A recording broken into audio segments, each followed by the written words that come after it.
Hello friends. तो कैसे हैं आप लोग। मैं 2 दिन वीडियो नहीं डाल पाया हूं क्योंकि शादी में व्यस्त था। तो आज मैं लेकर के आया हूं बीएड सेकेंड ईयर का यूनिट 2 का।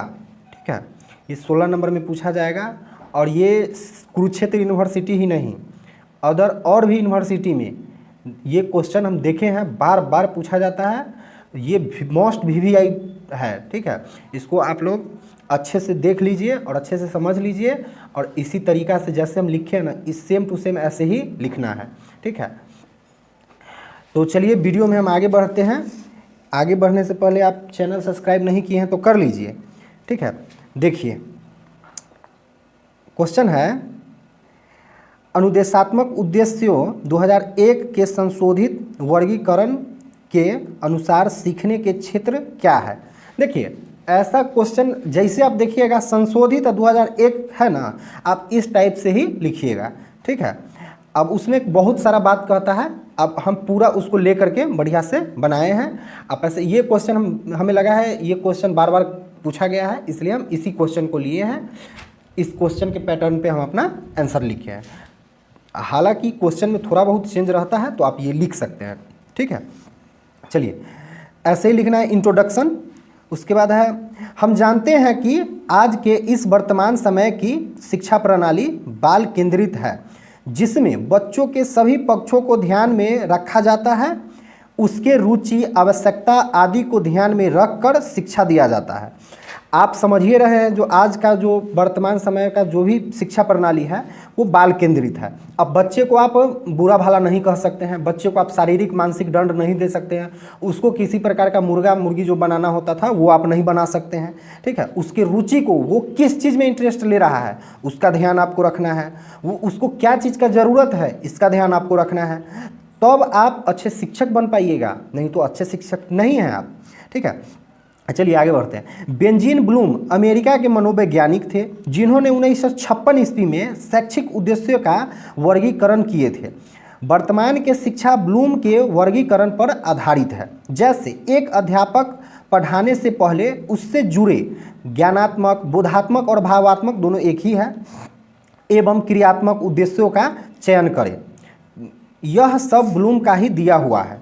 ठीक है, तो ये कह रहे हैं कि जो शिक्षक अगर पढ़ाने से पहले इस चीज़ का ख्याल अगर रखेंगे तो बच्चा पढ़ाई में इंटरेस्ट भी दिखाएगा, उसकी आवश्यकता का पूर्ति भी हो जाएगा। और कोई देखिए, आप अच्छे टीचर बनने के लिए ना, बच्चा के माइंड में क्या चल रहा है ना, उस हर एक बच्चा के क्वेश्चन का आंसर आपके पास होना चाहिए और वो आप पहले ही दे दीजिए। बच्चे को पूछने का जैसे होता है ना, अब हम ही मान लीजिए पढ़ा रहे हैं तो आपके अंदर होगा ना कि सर ये बताएंगे, तो वो चीज़ हम पहले ही बता दिए रहेंगे तो आपको आपका मन में जो क्वेश्चन आएगा वो उसका आंसर मिल गया। ठीक है, इस ढंग से होता है। तो यही कह रहे हैं। ब्लूम टैक्सोनॉमी 1956 ईस्वी में प्रकाशित हुई। इसका निर्माण कार्य ब्लूम तथा उनके सहयोगी द्वारा हुआ, इसीलिए इसे ब्लूम टैक्सोनॉमी या ब्लूम के वर्गीकरण शिक्षा के उद्देश्य या शैक्षिक उद्देश्यों के नाम से जाना जाता है। ठीक है, अतः शिक्षण प्रक्रिया का निर्माण इस तरीके से किया जाना चाहिए ताकि उद्देश्यों की प्राप्ति की जा सके। ठीक है, अगला है, देखिए अब यहाँ पर से वो था परिचय, यहाँ से होता है असली ब्लूम टैक्सोनॉमी का वर्गीकरण स्टार्ट। ठीक है, देखिए ब्लूम के वर्गीकरण के आधार पर ही कई मनोवैज्ञानिकों ने अपने परीक्षण किए और वह अपने परीक्षणों में सफल भी हो गए। ठीक है, इसीलिए यह माना जाता है कि ब्लूम का यह सिद्धांत काफ़ी हद तक सही था। अब आप बताइए, आप सब कुछ करिए दिए हैं, आप एक कहावत सुने होइएगा, गांव घर में बोला जाता है, कैल धैल दाई के नाम भौजाई के। ठीक है, तो अब देखिए जैसे कैल धैल पूरा इनका था, किया धारा पूरा इनका था, ब्लूम टैक्सोनॉमी जैसे ये बीएस ब्लूम है ना, इनका किया हुआ था। लेकिन इन्हीं के विद्यार्थी, अब आगे हम बताएंगे, इन्हीं के चेला थे, वो आए अपना कुछ उसमें होता है ना कि अब गुरु से बड़ा तो चेला हो ही जाता है, तो अपना जो है नमक मिर्च लगा करके उसी को संशोधित कर दिए, तो नाम उनका भी हो गया। ठीक है, तो चलिए देखिए, कह रहे हैं ब्लूम के शैक्षिक उद्देश्य का वर्गीकरण वो दिए, ज्ञानात्मक पक्ष, बोधात्मक पक्ष, उसी को भावात्मक पक्ष भी बोला जाता है, क्रियात्मक पक्ष। इस उद्देश्य को निम्न से उच्च स्तर के रूप में 6 श्रेणियों में व्यवस्थित करके वर्गीकृत किए। ठीक है, वो 6 वर्गीकृत व्यवस्थित जो है क्रम देखिए कैसे है। ज्ञान है, उसके बाद बोध है, उसके बाद प्रयोग है, विश्लेषण है, संश्लेषण है, मूल्यांकन है। फिर है, अब देखिए यहाँ पे है, यहाँ से स्टार्ट हुआ रिवाइज वाला जो है वो। ऐसे ही टॉपिक बना बना करके आपको परीक्षा में लिखना है। ऐसे लिखिएगा ना तो वो लगेगा, जो चेक करेंगे कॉपी टीचर, उनको लगेगा कि नहीं बच्चा कुछ तो पढ़ करके आया है। ठीक है, अब एग्ज़ाम भी नज़दीक है, इसलिए इसको ज़्यादा से ज़्यादा आप इसका नोट्स बनाइए। ठीक है, वीडियो पॉज कर करके आपको जैसे सुविधा लगे, ये नहीं है आपको जैसे सुविधा लगे, आप वीडियो रोक रोक करके बीच में आप क्या कीजिए, नोट्स बनाइए और इसको थोड़ा सा अच्छे से पढ़ जाइए। ठीक है ना, नहीं तो 1-2 बार, 2-2 बार, 3-3 बार वीडियो देख लीजिए, ऐसे हमें लगता है समझ में आ ही जाएगा। और लिख भी सकते हैं, क्या उतना याद तो रहता नहीं है, समझ में आ जाएगा ना। तो यहाँ से है 2001 रिवाइज ब्लूम वर्गीकरण। ब्लूम के वर्गीकरण में संशोधित रूप ब्लूम के पूर्व विद्यार्थी L.W. एडरसन और D.R. कर्थवाल ने किया। उन्होंने वर्तमान की आवश्यकताओं को देखते हुए उसमें कुछ महत्वपूर्ण प्रमुख परिवर्तन भी किए, जिसे संशोधित ब्लूम टैक्सोनॉमी के नाम से जाना जाता है। परिवर्तन टैक्सोनॉमी, देखिए यहाँ पर ये ऐसे लिख दीजिएगा, यहाँ पे गलती हो गया था। ठीक है, परिवर्तन क्या है, परिवर्तन टैक्सोनॉमी का निम्न से उच्च क्रम। याद करना, वहाँ पर क्या था, ज्ञान था पहला में, लेकिन यहाँ क्या है, याद करना। ठीक है, किसी भी ज्ञान को समझने, यहाँ पर समझे, यहाँ पे समझे होगा। ठीक है, समझे होता, समझने लिखा गया है। समझे, प्रयोग किए बिना, समझे बिना, प्रयोग किए बिना तथा परिवर्तन किए बिना याद करना। मतलब अब कोई टीचर आपको पढ़ा दिए, आपको नहीं उस समझ में आया, नहीं कुछ, जैसे अभी हम पढ़ा रहे हैं तो आपको समझ में नहीं आया, नहीं आप समझे ना उसका प्रयोग किए। अब जैसे मान लेते हैं A+B के होल स्क्वायर बता दिए हम, A+B के होल स्क्वायर बता दिए ना, आप उसको समझे हैं, वो कैसे तोड़ तोड़ के हम समझा दिए, फिर भी आपको समझ में नहीं आया। अब ना आप उस पे एक होता है ना कि एग्जाम्पल लेकर के, उदाहरण लेकर के आप उसको समझते हैं, इसका प्रयोग करते हैं, नहीं उसमें कोई परिवर्तन करने का कोशिश किए। जैसे होता है ना A+B का हम सिखा दिए, A+B का होल स्क्वायर, आप उसमें कुछ परिवर्तन करके देखिए, A-B के होल स्क्वायर करके देखिए, तो आप ये कुछ नहीं किए, सीधे आप रट गए A+B के whole square, A² + B² + 2AB, बस ऐसे रट गए।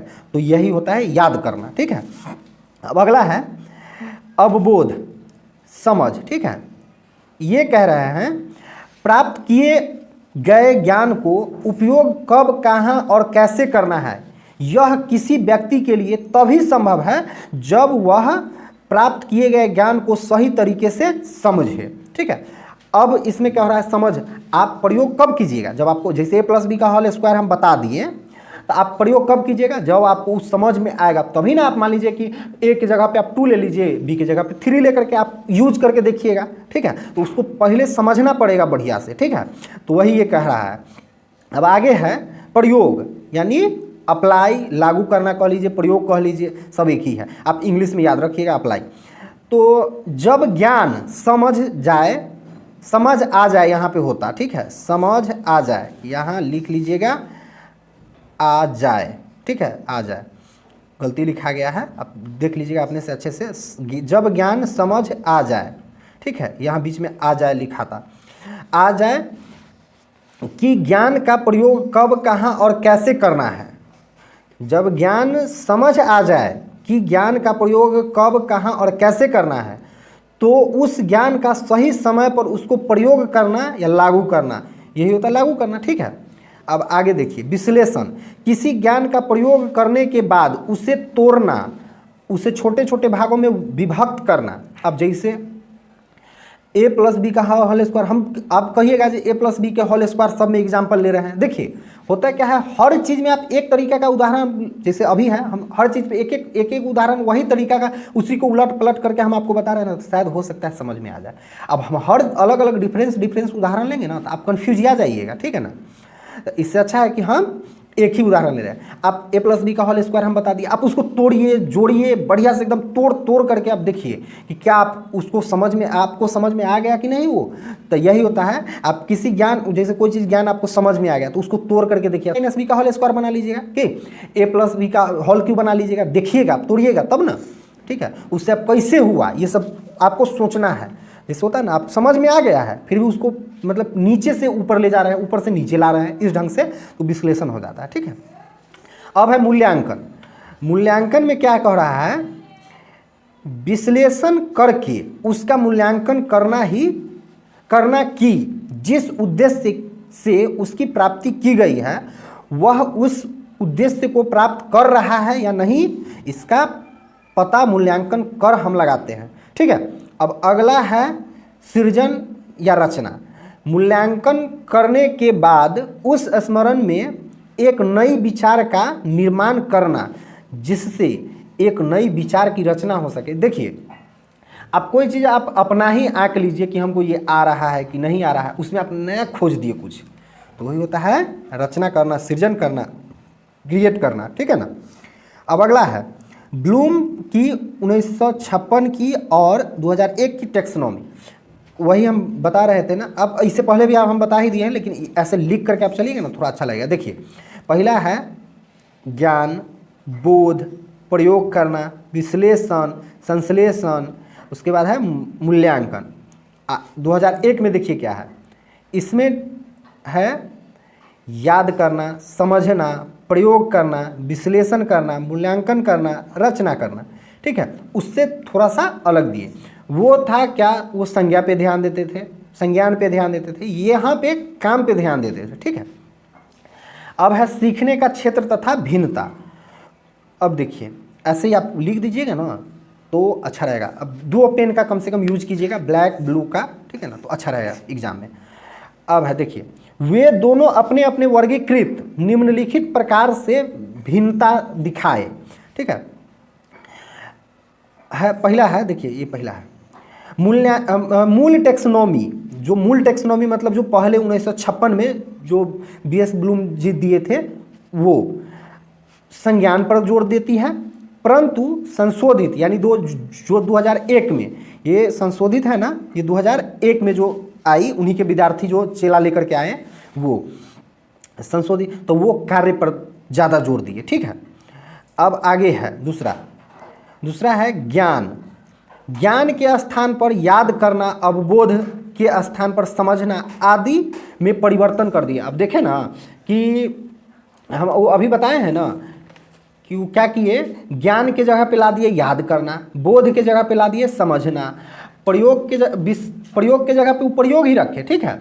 विश्लेषण के जगह पे विश्लेषण रखे, संश्लेषण के जगह पे मूल्यांकन वो कर दिए, मूल्यांकन के जगह रचना कर दिए, ठीक है। तो ये समझ गए। उसके बाद है संशोधित टेक्सोनॉमी में ज्ञान के विभिन्न आयामों पर कार्यरत संज्ञानात्मक प्रतिक्रियाएं शामिल है। जैसे देखिए, संशोधित में क्या है, कार्य पर ध्यान, वो हर चीज़ पे ध्यान दिए लेकिन कार्य पर ज़्यादा ध्यान दिए, ठीक है। अब निष्कर्ष है, देखिए ऐसे ही आपको लिख देना है एकदम, ठीक है। इंग्लिश का भी 1-2 जैसे वर्ड होता है ना, जैसे कंक्लूजन हम लिख दिया है, तो इस सब का प्रयोग कीजिएगा, अच्छा रहेगा, ठीक है। ब्लूम के वर्गीकरण में ब्लूम ने छात्रों के ज्ञान एवं बौद्धिक पक्ष पर पूरा ध्यान केंद्रित किए थे। वह छात्र के सर्वांगीण विकास के लिए बौद्धिक विकास पर अत्यधिक बल दिए। उनका यह वर्गीकरण छात्रों के व्यवहार में वांछित परिवर्तन लाने में काफ़ी उपयोग सिद्ध हुए। तभी तो हम बोले हैं ना कि वो क्या कहते हैं, इनका जो है ना हद तक सही था, सब कुछ जो भी अपना दिए ना वो हद तक सही था, ठीक है। तो आप इसको क्या कीजिए, देख लीजिए, पहले 1-2 बार देख लीजिए, उसके बाद पॉज कर करके नोट्स बना लीजिए। पहले आपको जब समझ में आ जाए ना तब आप नोट्स बनाइए, ठीक है। और तब उसको 2 बार, कम से कम 2-3 बार पढ़िए, 1-2 बार लिख लीजिए तो अच्छा रहेगा। एग्जाम में यही देखा जाता है, ठीक है। आप ये हर जगह बित्ता से नाप करके नहीं देता है कि हाँ ये पुट्टा से नाप दिए, हाँ ले इतना हम चेक कर लिए, नाप दिए, अब भर के नंबर हम दे दिए, ऐसा नहीं है। हर जगह ऐसा नहीं होता, इसलिए आप क्या कीजिए, पहले 1-2 बार वीडियो को देखिए, समझिए अच्छे से, अब तब उसके बाद लिखिए, फिर उस लिखा हुआ को पढ़िए, और जहाँ पे दिक्कत लगे वहाँ पे फिर से वीडियो में जाइए और देखिए, ठीक है ना। इस ढंग से आप तैयारी कीजिए। अब एग्ज़ाम में अगर कुरुक्षेत्र यूनिवर्सिटी से लगभग सभी यूनिवर्सिटी अपना अपना एग्ज़ाम सेकेंड ईयर का लेने जा रही है। और हाँ, एक और बात, फर्स्ट ईयर के भी हम सोच रहे हैं वीडियो बनाएं लाएँ, तो जल्दी ही ये करेंगे। और सीटेट का आज शाम में एक वीडियो हम डाल रहे हैं, तो उसे भी देख लीजिएगा। शादी में बिजी थे, अभी पता है रात में हम सोए नहीं हैं, तकरीबन 3-4 बजे के आसपास सोए, तो फिर भी क्या करें, अभी भी नींद से मेरा आँख एकदम से लाल लाल है, ठीक है। तो वीडियो हम सोचे हैं कि 2 दिन से हम वीडियो नहीं डाले हैं, इसलिए डाल देते हैं वीडियो, उसके बाद हम सोएंगे या फिर जो भी है। लेकिन आज सीटेट का भी एक वीडियो हो ना हो लेकर के आएंगे ही, देखते हैं ऐसे लेकर के आएंगे, ठीक है। इसको देख लीजिए। और अब क्या करते हैं, नज़दीक है, हर जगह हर यूनिवर्सिटी लगभग देख रहे हैं एग्ज़ाम ले ही रही है सेकेंड पार्ट का, और फर्स्ट पार्ट का भी एग्ज़ाम लेगी। तो अब क्या है, टाइम नहीं है, इसलिए हम हर दिन अब क्या करते हैं, इसका कम से कम बीएड का तो ज़रूर है वीडियो लाना पड़ेगा, और सीटेट, ये दोनों एग्ज़ाम नज़दीक है, इसलिए आप लोग इस पे फोकस कीजिए ज़्यादा, ठीक है ना। और अब एक ख़ास बात मेरे लिए, जो अगर आपको वीडियो अच्छा लगता है तो अपने दोस्तों में शेयर कीजिए, जो भी बीएड कर रहे हैं, सीटेट कर रहे हैं, उनको भेजिए। ऐसा नहीं है किसी और को भी नहीं भेजिए, सबको भेजिए, उनको बोलिए सब्सक्राइब करने के लिए। आप अगर नहीं किए तो आप सब्सक्राइब कीजिए, लाइक कीजिए वीडियो को, कमेंट कीजिए, शेयर कीजिए हर जगह, ठीक है। आप सपोर्ट कीजिए, तभी तो हमें भी अच्छा लगेगा ना। तो और हम अच्छे से, इसमें भी होता है ना, अभी तो मान लीजिए ऐसा नहीं कि अच्छा नहीं है, लेकिन इसमें भी अपना, अगर आपके हिसाब से अगर मेरा 95 है तो हम 100% देंगे इसमें।